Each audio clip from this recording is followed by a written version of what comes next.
नमस्कार, मैं प्रभात सिंह आज आप लोगों के सामने फिर से एक बार YouTube के माध्यम से जुड़ पा रहा हूं। आज हम लोग केमिस्ट्री के टॉप 10 रिएक्शन पर चर्चा करेंगे जो कहीं ना कहीं हर साल पूछे जाते हैं या ज़्यादा करके इम्पोर्टेंट क्वेश्चन रिएक्शन हैं। अगर आप इन टॉप 10 सीरीज़ के जो रिएक्शन में पढ़ाऊँगा या आज हम लोग जिस पे चर्चा कर रहे हैं, आप इसको देख के जा रहे हैं, तैयार करके जा रहे हैं, तो आप निश्चित ही आप कि केमिस्ट्री के कोई भी रिएक्शन नहीं छूटेगा और आपके लिए बहुत ही आसान और सरल हो जाएगा। ठीक है, याद रखिए केमिस्ट्री में जब चीज़ें तैयार रहती हैं तो बहुत ही आसान है। केमिस्ट्री कितना आसान कोई सब्जेक्ट नहीं है। ठीक है, तो आइए देखते हैं। एक क्वेश्चन है एल्डोल संघनन। एल्डोल संघनन किसे कहते हैं सुन लीजिएगा। एल्डोल संघनन का मतलब है कि जब दो अल्फा एल्डिहाइड आपस में संयोग करते हैं तो एल्डोल का निर्माण करते हैं। इसी को क्या कहते हैं? एल्डोल संघनन कहते हैं। किसका निर्माण करते हैं? एल्डोल का निर्माण करते हैं। इसी को क्या कहते हैं? एल्डोल संघनन कहते हैं। देखिए रिएक्शन तरफ देखते ध्यान दीजिए। अगर यह हाइड्रोजन इसके पास आ जाए तो क्या बन जाएगा? OH बन जाएगा। कार्बन जो है सीधे इस कार्बन जुड़ जाएगा ये। ठीक है, आते दूसरे रिएक्शन तरफ बढ़ते हैं। कैनिजारो अपक्रिया। कैनिजारो अपक्रिया याद रखिएगा कि जब फार्मेल्डिहाइड को कास्टिक सोडा के साथ क्रिया कराते हैं तो सोडियम फार्मेट और मेथिल अल्कोहल बनता है। इसी को कैनिजारो अपक्रिया कहते हैं। ठीक है, आइए स्मिथ अपक्रिया देखते हैं। स्मिथ अपक्रिया बहुत ही ज़्यादा पूछे जाने वाला क्वेश्चन है। एक मोस्ट इंपॉर्टेंट ये है और एक मोस्ट इंपॉर्टेंट मेरे हिसाब से ये क्वेश्चन आपको ज़्यादा ही ध्यान देना चाहिए मोस्ट इंपॉर्टेंट में। ठीक है, मोस्ट इंपॉर्टेंट ये भी क्वेश्चन है, मोस्ट इंपॉर्टेंट रिएक्शन है। उधर भी 2-3 रिएक्शन मोस्ट इंपॉर्टेंट है। स्मिथ अपक्रिया क्या है सुन लीजिएगा। जब एसिटिक एसिड को हाइड्रोजोइक अम्ल के साथ क्रिया कराते हैं तो प्राथमिक एमीन प्राप्त होता है। इसी को क्या कहते हैं? स्मिथ अपक्रिया कहते हैं। याद रखिएगा यहाँ पे नाइट्रोजन 3 है और हाइड्रोजन एक यहाँ पे 2 हाइड्रोजन हो जाएंगे। एक नाइट्रोजन साथ क्या बन जाएगा? CH3NH2 बचेगा क्या? N2 और यहाँ ध्यान दीजिएगा ये 2 CO बच जाएंगे। बना लेगा क्या? CO2 बना लेगा।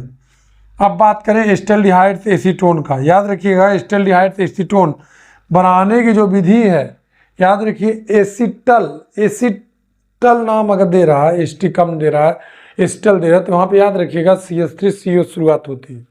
ठीक है, एस्टल्डिहाइड से क्या बनता है भैया? एसीटोन।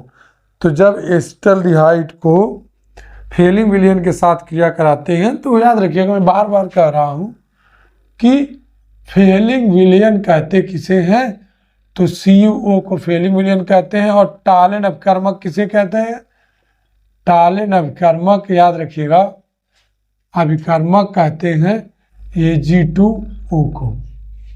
तो हरदम एक बात याद रखिएगा कि रिएक्शन जब भी आप बना रहे हो तो रिएक्शन बनाते इसमें एक चीज़ विशेष ध्यान दीजिएगा कि कभी भी ये मत सोचिएगा कि एग्जामिनर को हम बहका लेंगे या रिएक्शन में एग्जामिनर थोड़ी ध्यान दे पाएगा। ये कभी मत सोचिएगा, क्योंकि एग्जामिनर हर एक जब बंदा कॉपी चेक करता है को वो रिएक्शन की बारीकी दिख जाती है। आप थ्योरी में अगर लिख रहे हैं तो थ्योरी हो सकता है कि भाई एग्जामिनर ध्यान ज़्यादा, जैसे थ्योरी है तो चलिए ठीक है बच्चा लिखा है तो कॉन्सेप्ट है तो दे देता नंबर, तो उसमें नहीं दिक्कत है। लेकिन रिएक्शन में कोई भी ये नहीं है। ठीक है, तो ध्यान दीजिएगा एस्टल्डिहाइड को जब हम लोग किससे क्रिया कराते हैं? फेलिंग विलयन सब क्रिया कराते हैं तो एक और यहाँ पर आ जाएगा, बन जाएगा एस्टिक अम्ल और क्या बन जाएगा? Cu2O। फिर जब इन लोग इसको क्रिया करा देंगे किससे? याद रखिएगा कैल्शियम ऑक्साइड से क्रिया कराएंगे तो कैल्शियम एसीटेट प्राप्त होगा। कैल्शियम एसीटेट को जब गर्म करेंगे तो याद रखिएगा CaCO3 चूना पत्थर बन जाएगा। चूना पत्थर बनने के साथ साथ बन जाएगा एसीटोन। ये वास्तविकता में क्वेश्चन है एस्टल्डिहाइड से एसीटोन। इसलिए हम लोग, क्योंकि देखिए डायरेक्ट एसीटोन बन नहीं सकता है, एसीटोन बनाने के लिए आपको जरूर कार्बोक्सिलिक अम्ल बनाना पड़ेगा। फिर आते हैं राइमर टीमर अपक्रिया भी। याद रखिए 2 पदों में अपक्रिया है, बहुत लंबी जाती है। फिलहाल को किसकी उपस्थिति में? कास्टिक सोडा की उपस्थिति में क्रिया कराएंगे। ठीक है, और किसके क्लोरोफॉर्म की उपस्थिति में दो मतलब 2 स्टेप रिएक्शन है तो सैलिसिलिक एल्डिहाइड बनता है। इसी को क्या कहते हैं, राइमर-टीमर अपक्रिया कहते हैं। फिनाल से पिगरिक अम्ल जो है ये तो भैया मैं इंपॉर्टेंट रिएक्शन समझता हूँ, अक्सर आता रहता है। केमिस्ट्री का अपने डर जो है आपके अंदर, जो केमिस्ट्री का डर है, इसको आप एक ही तरीके से भगा सकते हैं कि जब आपका कॉन्फिडेंस लेवल जो केमिस्ट्री में बढ़ जाएगा तो आप चीज़ों को कर पाएंगे। जैसे यहाँ पे फिनाल से पिगरिक अम्ल, तो फिनाल का सूत्र क्या होता है भैया, बेंजीन के ऊपर OH का निशान।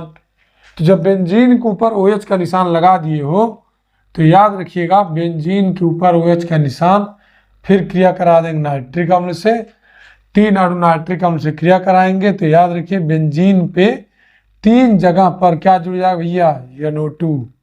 तो इसका नाम हो जाएगा ट्राई नाइट्रोफिनाल या पिक्रिक अम्ल।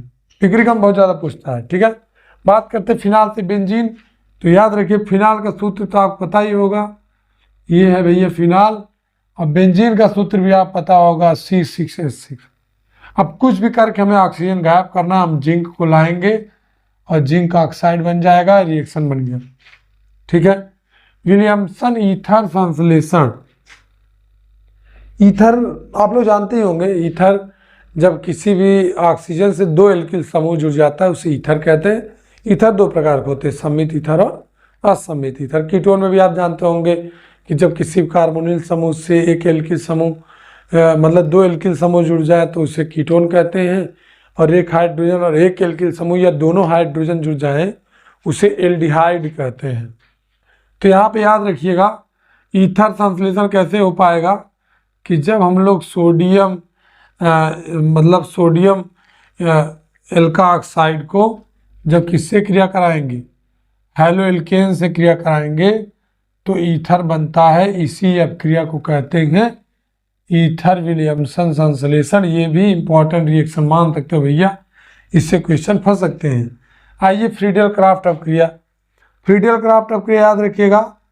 फिनाल ले लीजिए, फिनाल को जब आप गर्म करेंगे, क्रिया कराएंगे किसके साथ, CH3I या CH3Cl के साथ क्रिया कराएंगे तो आपका बन जाएगा क्रिसाल। यहाँ पे CH3 आ जाएगा और यहाँ बन जाएगा HI। तो ये आपका हो गया फ्रीडल क्राफ्ट अपक्रिया। बहुत इंपॉर्टेंट है, फ्रीडल क्राफ्ट के पूछ लेता है। ये याद रखिए टॉप 10 रिएक्शन है जो इंपॉर्टेंट है, आप पढ़ के जरूर जाइए, बिना पढ़े मत जाइए पेपर में। अब याद रखिए वुटज फिटिंग अपक्रिया, इसको भैया हम छोड़ नहीं सकते हैं। वुटज फिटिंग अपक्रिया को जरूर पकड़ रखिएगा। फिटिंग का है तो देखिए हेलोइरिन, हेलोइरिन को जब किससे क्रिया करा दें, सोडियम और मेथिल आयोडाइड। याद रखिए वुटज फिटिंग अपक्रिया में 2 है, एक है डाइफेनिल बनता है और एक है कि टालुइन बनता है, ठीक है। तो आपका बन गया ये टालुइन बन गया और प्लस 2NaICl या मान लीजिए Cl ले लें, 2NaCl। तो ये आपका बन गया वुटज फिटिंग अपक्रिया। बता दें आपने जरूर चीज़ों को समझा होगा, मैं एक बार फिर शॉर्ट रिवीजन कर देता हूँ। तो याद रखिएगा एल्डोल संघनन क्या है कि जब 2 अणु अल्फा एल्डिहाइड आपस जुड़ते हैं तो एल्डोल का निर्माण करते हैं, इससे एल्डोल संघनन। संघनन मतलब बनना, अपने दिमाग में ऐसे बैठा लो, संघनन मतलब बनना, एल्डोल मतलब एल्डिहाइड, एल्डिहाइड के 2 अणु जब जुड़ेंगे तो एल्डोल संघनन कहलाएगा। कहने जा रहा हूँ क्रिया में याद रखिएगा फॉर्मेल्डिहाइड से सोडियम फॉर्मेट बनता है और इसमें एस्टिक अम्ल से एसीटोन मतलब इसमें अपक्रिया में क्या होता है, एस्टिक अम्ल को जो हाइड्रोजोइक अम्ल से क्रिया कराते हैं तो प्राथमिक एमीन बनता। अगर आपको नहीं याद हो रहा तो ऐसे भी याद कर लीजिए।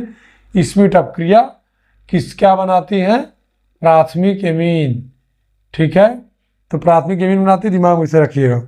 एस्टल्डिहाइड सूत्र जानते हैं, CH2CH होता है और हमें पता है एसीटोन का सूत्र क्या होता है, CH3CO CH3 कब बनेगा, जब इसको हम लोग गर्म करेंगे, ठीक है। राइमर-टीमर अपक्रिया में याद रखिएगा फिनाल से एस्टल्डिहाइड प्राप्त होता है। फिनाल से पिक्रिक अम्ल, जब फिनाल को 3 और नाइट्रिक अम्ल से क्रिया कराते हैं पिक्रिक अम्ल प्राप्त होता है। फिनाल से बेंजीन, जब फिनाल को जिंक के साथ क्रिया कराते हैं तो बेंजीन प्राप्त होता है। याद रखिएगा ऑक्सीजन इसके साथ चला गया, जिंक ऑक्साइड बन गया प्लस बेंजीन। विलियमसन ईथर संश्लेषण, याद रखिएगा जब सोडियम एल्का ऑक्साइड को एल्कीन के साथ क्रिया कराते हैं तो ईथर बनता है, इसी को विलियमसन ईथर संश्लेषण कहते हैं। फ्रीडल क्राफ्ट प्रक्रिया, जब फिनाल को मेथिल आयोडाइड के साथ क्रिया कराते हैं तो क्रिसाल और हाइड्रोजन आयोडाइड बनता है। वुटस फिटिंग अपक्रिया क्या है कि जब क्लोरोबेंजीन को सोडियम और मेथिल क्लोराइड के साथ क्रिया कराते हैं टॉलुइन बनता है। इसका एक रिएक्शन और है, याद रखिएगा, ये भी बता दे रहा हूँ मैं, नहीं तो आप कहेंगे सर वो नहीं बता। 2Na प्लस एक क्लोरोबेंजीन ये और है,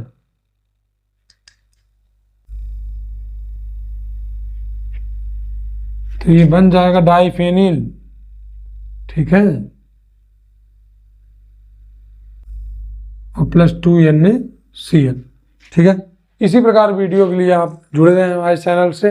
यदि आपने वीडियो को अगर लाइक नहीं किया तो अगर आपको पसंद आया तो लाइक करें, शेयर करें, और चैनल को सब्सक्राइब नहीं किया तो सब्सक्राइब करें, ठीक है। फिर मिलते हैं नेक्स्ट वीडियो में। बहुत बहुत धन्यवाद।